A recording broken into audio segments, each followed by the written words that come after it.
Frieza's return in the modern era has always been a point of contention in the community. If you've been here long enough, you know my stance on it. Whether you're looking at the original film or the adaptation in the anime, the narrative often felt like it was retreading old ground without the stakes to back it up. We've seen this story told through various lenses, and while some versions try to fix the pacing or the logic, they often fall into the same trap. However, looking at the story through the lens of Sparking Zero custom battles offer a perspective that actually feel pretty fresh. The community has managed to craft an experience that balances pure fan service with a genuine narrative fix, addressing long-standing complaints while keeping the core of the Dragon Ball spirit intact. If you're new here, this is an ongoing series where I dive into the best custom content that the community has to offer. The goal is to keep the momentum for this mode going and highlight the creativity that keeps the game alive. If you built your own scenario you're proud of, drop the details in the comment section below. I also put out community posts regularly where you can share your work with other creators and get featured in a future video. That's enough yapping, let's get into the story. The story opens up on New Namek years in the past. Words of the Frieza Force collapse finally reach Cooler, who uses Purunga to resurrect Frieza, King Cold, and the entire military might. Cooler's motivation isn't brotherly love. He views Frieza's previous failures as a stain on the family lineage and believes Frieza is no longer fit to lead.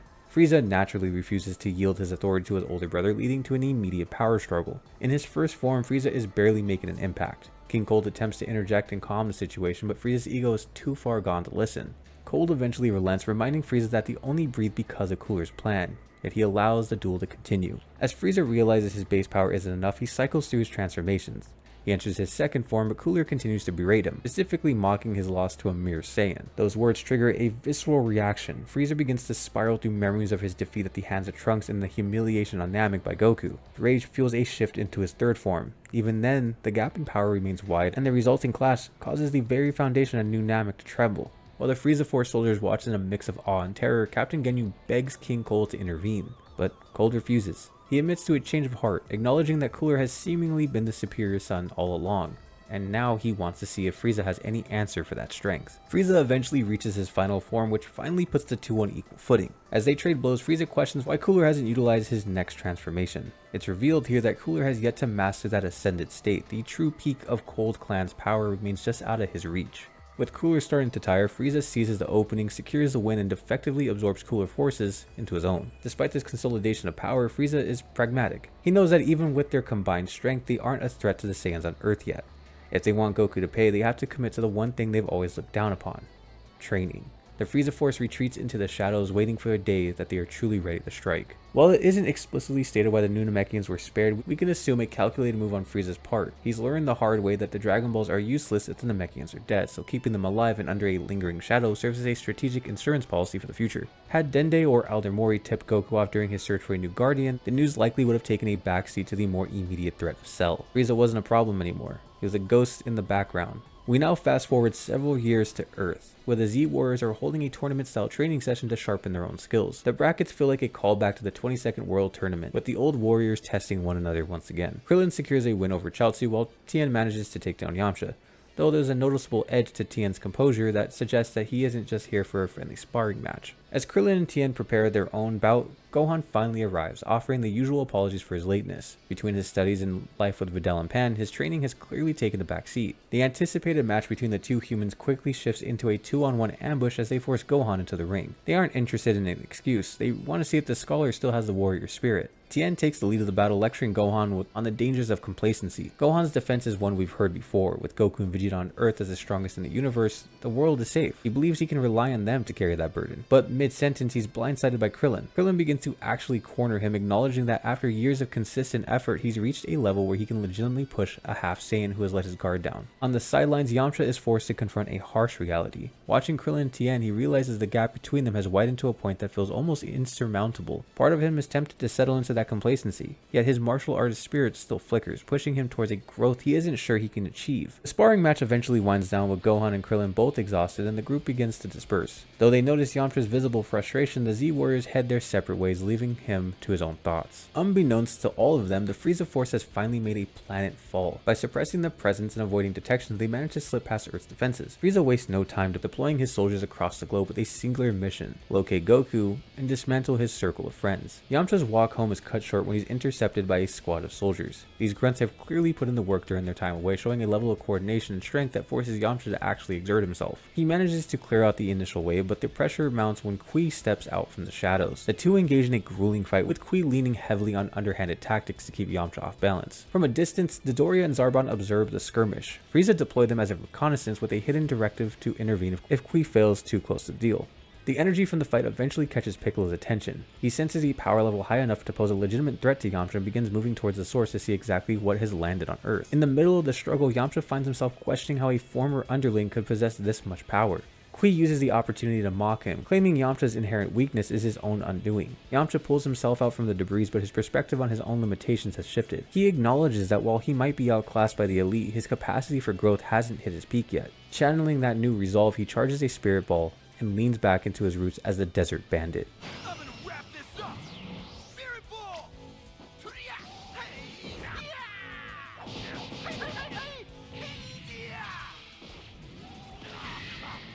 The attack connects, taking Kui out of the equation, but the effort leaves Yamcha completely drained. As he struggles to stay upright, Zarbon blindsides him, sending him crashing into the dirt. In a moment of desperation, Yamcha mutters a wish for Goku's presence, which immediately shifts Zarbon's focus. Recognizing a potential lead, Zarbon begins to interrogate Yamcha for intelligence on the Saiyan's whereabouts. Dodoria arrives shortly after. His patience is thin, and his intent purely lethal, nearly jeopardizing the interrogation before Zarbon can reel him in. Just as the situation turns dire, Piccolo descends from the sky to intervene. The two soldiers are caught off guard by the sight of a Namekian on Earth, but the confusion quickly turns to arrogance. Dodoria steps forward, demanding that Zarbon stays out of the battle so he can dismantle the Slugman himself. The gap in power becomes apparent the moment that they clash. Piccolo stands his ground with a level of strength that feels completely alien to these invaders. Dodoria's most aggressive strikes fail to leave a mark, and a realization that sends a wave of genuine concern through Zarbon. He's left watching from the sidelines, unable to reconcile the legend of the Namekian race with the overwhelming force Piccolo is currently displaying. Piccolo spends the match baiting Dodoria, exploiting his hot-headed nature to expose fatal openings. Zarbon recognizes immediately from the sideline what Piccolo is doing, and attempts to shout a warning, but Dodoria is already too far gone. Consumed by blind rage that renders him deaf to strategy. Realizing his teammate is beyond saving, Zarbon makes the cold decision to abandon the field, choosing to report back to Frieza rather than join Dodoria in an inevitable demise. Left to face Piccolo alone, Dodoria's lack of composure becomes his undoing. Piccolo effectively dismantles the warrior, eventually offering a final chance to retreat. It's a hollow gesture for someone like Dodoria, who responds by charging headlong into his own end. Piccolo stops him mid-strike with a Hellzone grenade, securing a victory that feels like a long overdue justice for the Namekian lives Dodoria took all those years ago. You're less than dirt.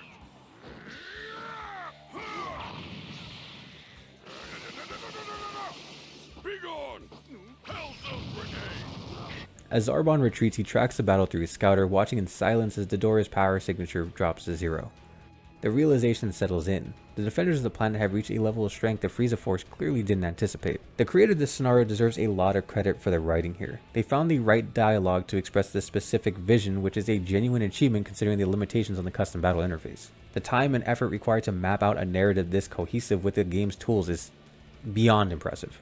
Zarbon reports the findings to Frieza, and the news that the Saiyans are nowhere to be found is met with immediate fury. They traveled across the galaxy only to find the primary target missing. Cooler suggests that if a Namekian is capable of this much damage, there are clearly other warriors on Earth worth testing their strength against. Frieza begins to move towards Piccolo's location, but Zarbon intervenes, insisting on handling the Namekian himself to keep the Emperor's hands clean. King Cold praises Cooler for his progress, specifically noting his mastery over the new transformation. Frieza eavesdrops on this conversation. His suspicion of his brother is only growing. He knows Cooler is waiting for any opening to seize control of the Frieza Force. Though the dialogue hits that Frieza has been hiding a massive power jump of his own. Zarbon returns to the battlefield, banking on the fact that Piccolo is already drained from the previous waves of soldiers. He sees this as a chance to finally secure his spot as Frieza's true right hand. The exhaustion is visible on Piccolo, yet he refuses to buckle under the pressure of Zarbon. Every blast Zarbon throws is met with stubborn resilience that eventually forces the general to abandon his refined appearance and transform into that monster-like form. And that power-up is exactly what he needs as Zarbon begins to dominate the battle. Piccolo manages a few desperate counters fueled by pure determination, but the raw power gap is becoming too wide to bridge. Executing a last-ditch effort, Piccolo uses an afterimage to catch Zarbon off guard, following up with a special beam cannon. Thinking the threat is neutralized, he turns to check on Yamcha, only to be blindsided by a surviving Zarbon. Before a victor is decided, the scene cuts to East City, where Frieza, Cooler, and King Cold have made their grand entrance. The Ginyu Force begins scanning for their highest power levels on the planet, quickly pinning down Tien and Chaozu. The former Crane School students put up a valiant effort, but they are quickly outmatched by the Ginyu elites. From a vantage point overlooking the chaos, Frieza watches as his army begins to dismantle the city. He deploys Guldo and Recoome to track the next set of defenders while Ginyu begins a hunt of his own. A separate, more calculated plan is clearly starting to take shape. The scene shifts as Birder and Jeice coordinate a devastating team attack, leaving Chaozu unconscious and out of the fight. Driven by desperation, Tien retaliates with a Neo Tri-Beam barrage, but the sheer power gap renders that effort useless. He's beaten down alongside his comrade and left in the ruins of the city. As the Ginyu Force members move on, Cooler's scouter picks up a massive signature nearby, a power level significant enough to finally pique his interest. Elsewhere, the focus shifts to Goten, Trunks, Krillin, Bulma, and Chi-Chi. While the young Saiyan handles waves of grunts, Guldo emerges from the shadows, specifically targeting Krillin. He's looking for a measure of revenge for his humiliation on Namek years ago. The Z Warriors quickly realize that while Guldo lacks raw physical strength, his time-freezing ability makes the fight a matter of strategy rather than force. The battle is a frustrating exchange of Krillin's attempts to fight smarter, while Guldo repeatedly stalls the flow of time. Just as Guldo prepares to impale Krillin with a massive spike, Android 18 intervenes. Her arrival shifts that whole battle instantly. Furious at the near death of her husband, she joins Krillin to kill Guldo, ultimately sealing the win with a Destructo Disc. The victory is cut short by the arrival of Captain Ginyu. While his pose remains as eccentric as ever, his power is undeniable. Neither Krillin nor 18 can leave a scratch on him. Ginyu's true motive surfaces. He's hunting for a powerful new host, but mid-fight his scouter detects an even more impressive Saiyan signature elsewhere. He abandons the battle, leaving Jeice and Birder to finish the job. Birder singles out Goten, recognizing the resemblance to Goku, while Jeice takes on young Trunks. Two warriors find themselves struggling under the pressure. Jeice begins to belittle them, but Trunks remains defiant, warning that his father Vegeta will be their undoing. Realizing they need a massive jump in power, the two decide to fuse.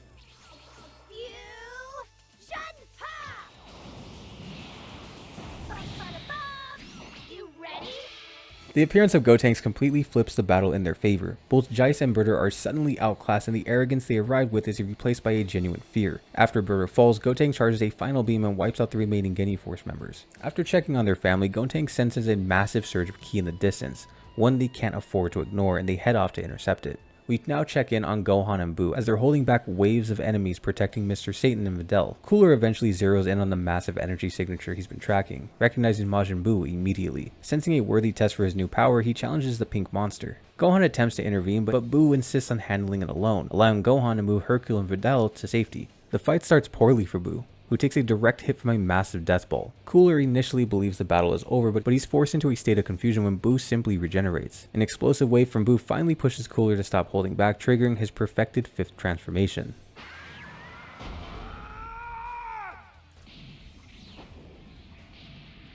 Let the bloodbath commence. In this ascended form, Cooler begins to completely outclass Majin Buu. Hercule tries to rush back to his friend's aid, but he's quickly taken aback as Buu's stamina begins to fail, leading to his eventual defeat at Cooler's hands. Elsewhere, Gohan continues to clear out grunts, but the fatigue starts to settle in. He begins to regret his lack of consistent training just as he senses Cooler's ki building to a level capable of erasing Buu entirely. Before he can rush to help, he's intercepted by Recoome. The brute remembers Gohan from the encounter on Namek and begins to toy with him. Gohan taps back into Super Saiyan form to find his footing, but his dwindling energy reserves leave him vulnerable. Just as Recoome prepares to finish the job, Piccolo enters the battle, dragging a defeated Zarbon along with him. Piccolo provides that necessary push, reminding Gohan of what he's fighting to protect. That encouragement triggers Gohan's transition into Super Saiyan 2, allowing him to vaporize Recoome with a full power Kamehameha. I'll give you a fight. During the midst of the chaos, Zarbon manages to retreat towards Frieza, but Captain Ginyu arrives on the scene. He recognizes Gohan's energy as the peak signature he felt earlier. The ensuing battle is a high-stakes game of evasion, while Ginyu consistently attempts to land a body change. That relentless pace wears Ginyu down, giving Piccolo the opportunity to drive a special beam cannon through him. While the group believes the threat is neutralized, Ginyu is merely playing dead, waiting for his moment to strike. This brief respite is broken when Videl arrives with the news of Buu's defeat. Before Gohan and Piccolo can mobilize, Frieza descends from the sky, visibly impressed that the defenders of Earth managed to wipe out the Ginyu Force. The confrontation with the tyrant reaches a boiling point as Frieza demands Goku's location. When Gohan refuses to yield, Frieza wastes no time shifting into his second form to settle an old score with Piccolo. Gohan and Piccolo coordinate their movements, tag teaming the Emperor in a desperate defensive effort, but the gap in power remains too far wide. Frieza eventually finds a devastating opening, landing a blow so severe that Gohan briefly fears his mentor has been killed. The sight of Piccolo falling triggers a surge of rage, pushing Gohan into Super Saiyan 2 again. Frieza matches that escalation by entering his third form, and the two begin to trade massive blows. In a cruel bid to break Gohan's spirit, Frieza aims a death beam at Videl on the sidelines. Gohan intercepts the attack, taking the hit directly, but he remains standing. He yells at Videl to take the wounded Piccolo and retreat, his anger finally bridging the gap that he needs to get into his ultimate form. In this state, Gohan begins to dominate the battleground, forcing a concerned Frieza to cycle into his final form. While Gohan does initially hold his own, the toll of the day's consistent battles begin to drain on his stamina. His movements grow sluggish, allowing Frieza to reclaim the advantage with a series of punishing strikes. In his weakest moment, Gohan reflects on his childhood training and the responsibility his father placed on him to protect the Earth. Ignited by that legacy, he pours the last of his energy into a final desperate assault. As the dust settles, Frieza is nowhere to be seen. However, the moment Gohan lowers his guard, Frieza reappears unscathed and ready to retaliate. He then begins to punish Gohan, dragging him throughout the city and prolonging the torture to draw out Goku. Meanwhile, at the site of Majin Buu's defeat, Gotenks arrives just in time to intercept Cooler's finishing blow. The fusion manages to keep Cooler at bay until the timer abruptly runs out, leaving the boys vulnerable. Before Cooler can strike, Tien, Chaozu, Krillin, and Android 18 arrive to stall for time. The segment of the battle highlight a shift in strategy. Instead of adhering to a typical one-on-one martial arts conduct, the Z Warriors choose to jump the intruder to protect their world. Something they should be doing more of, actually. Chaozu attempts a self-destruct maneuver to take down the weakened Cooler, but the effort fails to finish the job. Fortunately, Buu is able to intervene and heal the small warrior before he's lost. The team gives everything they have, but Cooler's mastery of this new form grows with every single battle. One by one, the defenders are neutralized until only Hercule is left standing in the middle of the city. Just as Cooler prepares to eliminate the champ, Gotenks returns to the battlefield in Super Saiyan 3. But even with that massive power boost, the fusion is eventually overwhelmed. Cooler stands victorious in the center of the city, where the Earth's warriors left unconscious at his feet. The story shifts to Beerus' planet, where Goku and Vegeta are deep into a sparring session under the watchful eyes of Whis and the God of Destruction. After Goku secures a win in the first round, he begins to needle Vegeta, suggesting the prince is falling behind. The jab at his pride works, pushing Vegeta to escalate the fight. Their clash eventually draws Beerus into the battle, prompting the two Saiyans to enter Super Saiyan God to tag team him. Just as they prepare a massive combined assault, Whis intervenes, informing them of an urgent SOS from Bulma. Frieza has returned and Earth is under siege. Goku and Vegeta touch down in the ruins of the city, immediately drawing the attention of King Cold. He notes Vegeta's striking resemblance to his father while expressing genuine confusion at how these two warriors appeared on the planet instantly. Vegeta wastes no time dismissing the invaders as trash and sending Goku ahead to locate the rest of the Z Warriors while he handles the arrival party. He begins cutting through waves of grunts effortlessly, drawing Zarbon back into the fight. Seeking revenge for his past defeat, Zarbon throws everything he has at the prince, but the gap in power is staggering. Vegeta acknowledges Zarbon's growth, but ultimately erases him from the world of the living. Witnessing this, King Cold realizes his own strength is no longer a factor. He attempts to manipulate Vegeta, offering him a high-ranking seat in the Empire under his tutelage. Vegeta's response is a silent transformation into Super Saiyan, followed by the total obliteration of King Cold.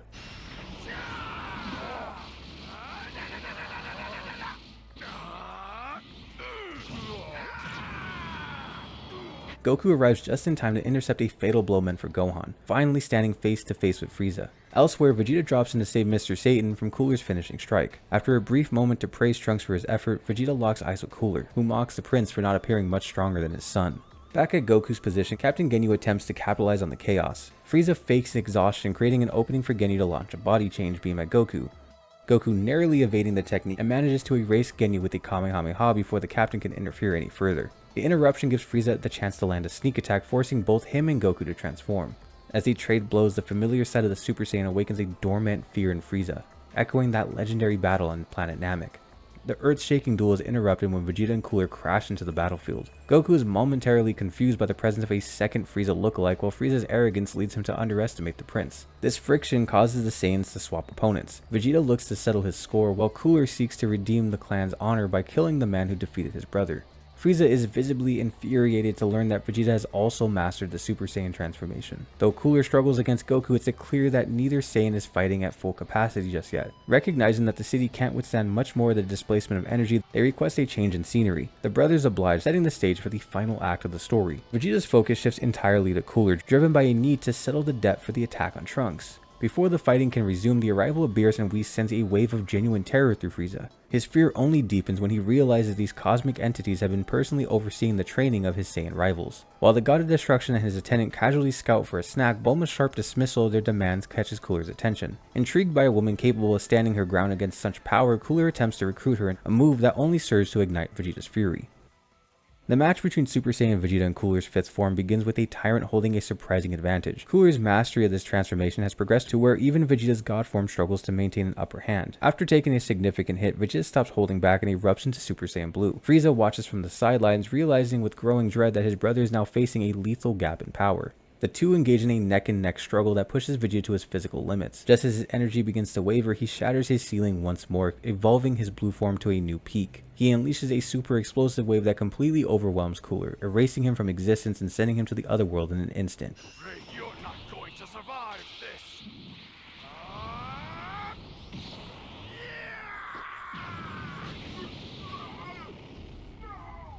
Sensing his brother's defeat, Frieza seized a moment of vulnerability to land a cheap shot on the exhausted Vegeta, prompting Goku to step in for the final round.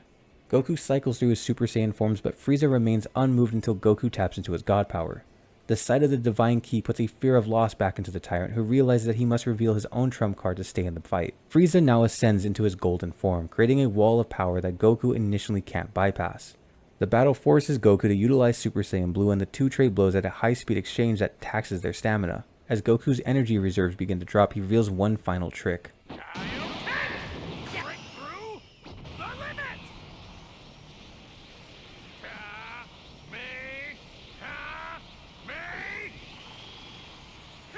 He channels the multiplier into a massive Kamehameha that engulfs Frieza, seemingly ending the threat. The wasteland falls silent, but as the group prepare to depart, Goku senses a lingering spark of Frieza's ki. Recognizing the Tyrant is already plotting a desperate counterstrike, Goku quickly gathers a spirit bomb and launches it, putting the Space Tyrant down for good. The epilogue confirms that the Dragon Balls were gathered to undo the destruction and revive those lost in the crossfire, bringing the reimagined Resurrection F to a close.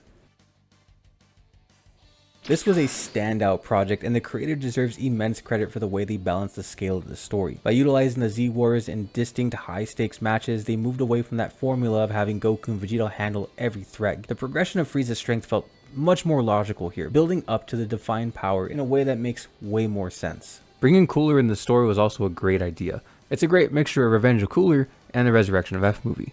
His constant appearance in these custom battles really proves that there is a massive fan base out there that really want him integrated into the main story. Most importantly, seeing Gohan actually contribute and reclaim his warrior spirit addressed one of the biggest missed opportunities from the original narrative. The level of craftsmanship on display proves just how much depth can be found within Sparking Zero's tools. While this particular scenario is a PC exclusive experience, I've also seen some equally impressive work coming out of the console community, which I'll be diving into very soon. I've included the custom battle code below for those who want to jump in and play it for themselves, and now I'm throwing it at you guys. I'm curious to hear your thoughts on this rewrite. Did the brotherly dynamic between Frieza and Cooler hit the right notes for you? And if you've been building your own scenarios, make sure to share those codes in the comment section or keep an eye out for the next community post so I can check them out. As always, I've been your local overanalyzer Art Tellings, and I hope you have yourself a damn good one.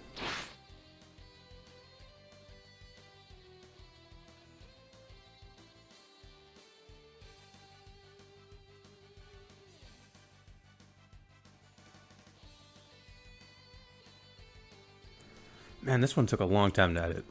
And it was only because I kept fumbling on my words. There's something I picked up recently that helped with creating these videos. If you put a pen in your mouth and talk for about 20 seconds and then remove it and go back and try to read your script, it really does help with cadence. Sometimes some of these videos take about 8 or 9 separate redos to try to make it sound good. I stumble upon my words a lot. Anyway, it's shoulder day, second best day of the week. Remember to make sure to hit your rear delts. People forget about your rear delts, and if you want that big Dragon Ball looking shoulder, yeah, those rear delts are important. All right, later.